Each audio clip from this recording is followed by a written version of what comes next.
10 வயசுல ஒரு சின்ன பையன் குடும்ப கஷ்டத்தினால நியூஸ் பேப்பர் போட்டுக்கிட்டு இருக்கான். ஆனா அன்னைக்கு அவனுக்கு தெரியாது அவன் உருவாக்க போற வண்டி தான் இந்த உலகத்தோட மோஸ்ட் லக்ஸரியஸ் காரா இருக்க போகுதுன்னு. 100 days 100 குட்டி ஸ்டோரிஸ் பார்ட் 2ல இன்னைக்கு டே 40. இந்த மாதிரி யூஸ்ஃபுல்லான குட்டி ஸ்டோரிஸ்க்கு நம்ம பேஜை ஃபாலோ பண்ணிக்கோங்க. 1863 இங்கிலாந்துல ஹென்ரி ராய்ஸ் பிறக்கிறாரு. 4 வயசுல இவங்க அப்பாவோட பிசினஸ் லாஸ் ஆகி இவங்க குடும்பம் வறுமை நிலைக்கு வராங்க. 9 வயசுல இவங்க அப்பாவும் இறந்து போறாரு. அதுக்கப்புறம் ஃபேமிலியை பார்த்துக்க நியூஸ் பேப்பர் போடுற வேலைக்கு போக ஆரம்பிக்கிறாரு. 14 வயசுல இவங்க ஆன்டி ஒரு ரயில்வே கம்பெனில அப்ரெண்டிஸா இவரை சேர்த்து விடுறாங்க. அங்க 3 வருஷம் கடுமையா உழைச்சு 17 வயசுல ஒரு நல்ல மெக்கானிக்கா உருவாகுறாரு. என்னதான் நிறைய கம்பெனிக்கு வேலைக்கு போனாலும் சொந்தமா ஒரு பிசினஸ் ஸ்டார்ட் பண்ணணும்னு நினைச்சு ஒரு சின்ன எலக்ட்ரானிக் சர்வீஸ் சென்டர் ஆரம்பிக்கிறாரு.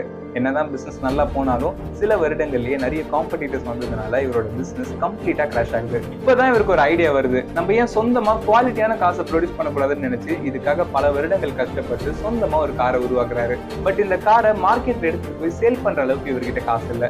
இப்பதான் நம்ம செகண்ட் ஹீரோயின்